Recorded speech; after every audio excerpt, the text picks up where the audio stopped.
રાધે રાધે. એક રાજ્યમાં એક રાજા હોય છે. રાજા ઢંઢેરો પીટાવડાવે છે કે મારા મહેલની બહાર એક મેં દરવાજો બનાવ્યો છે, એના પર એક સૂત્ર લખેલું છે. એ સૂત્રનો જે જવાબ આપશે એનાથી જે દરવાજો ખુલશે. એટલે જે દરવાજાનો ખોલી દેશે એને હું મારા રાજ્યનો ઉત્તરાધિકારી બનાવીશ. ગામ ગામ સુધી આ વાતો પહોંચી જાય છે. ગામ ગામથી લોકો એ સૂત્રનો જવાબ આપવા માટે કેટલાય વિશેષજ્ઞો, કેટલા ગણિત શાસ્ત્રીઓ, કેટલાય વિદ્વાનો આવે છે, પણ કોઈનાથી દરવાજાનો સૂત્રનો જવાબ મળતો નથી અને દરવાજો ખુલતો નથી. આમ કરતાં ઘણો સમય વીતી જાય છે. પછી ગામમાં 3 વ્યક્તિ જોડે આવે છે. એમાં 2 ગણિતના વિશેષજ્ઞ હોય છે અને એક સાધક હોય છે.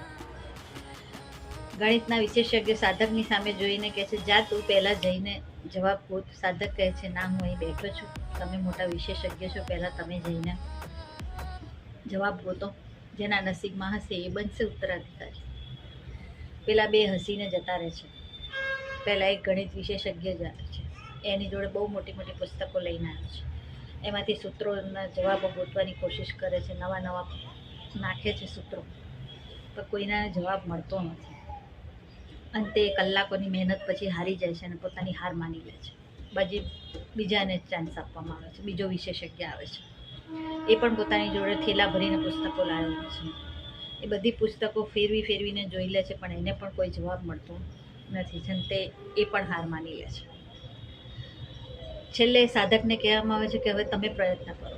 સાધક આગળ આવે છે, ધીમે રહીને દરવાજાને જુએ છે, સૂત્રને જુએ છે, ફરી દરવાજાને જુએ છે અને એ દરવાજાને ધક્કો મારે છે અને દરવાજો ખુલી જાય છે. બધા ચોંકી જાય છે કે આવું કઈ રીતે. રાજા હસવા માંડે છે કે તને કેવી રીતે ખબર પડી? સાધક કહે છે, મને કોઈ ખબર નથી, મને તો સૂત્રનો જવાબ જ નહોતો ખબર. પણ જ્યારે હું આંખ બંધ કરીને શાંતિથી બેઠો હતો ત્યારે હું વિચારતો હતો કે જે આ સૂત્રનો જવાબ અમે બધા ગોતી રહ્યા છે, ખરેખર એ સૂત્ર છે ખરું? જીવનમાં પણ આપણા કંઈક આવું જ છે. આપણે ઘણીવાર સમસ્યાઓને એટલી બધી મોટી માની લઈએ છીએ, પણ ખરેખર શું આપણા જીવનમાં એવડી મોટી સમસ્યાઓ હોય છે ખરી? ના, ઘણીવાર સમસ્યા હોતી જ નથી, પણ આપણે ઓવરથિંક કરીને, વધારે પડતું વિચાર કરીને એ સમસ્યાને એટલી મોટી બનાવી શકીએ છીએ કે આપણે આજમાં પણ જીવી નથી શકતા શાંતિથી. એટલે આજને માણો, વિચારો. દરેક સમસ્યાનો હલ જરૂર હોય છે અને એ મળી જશે, પણ એના વિશે વધારે પડતું વિચારીને પોતાના શરીરને ચિંતાગ્રસ્ત કરવું શું એ વ્યાજબી છે?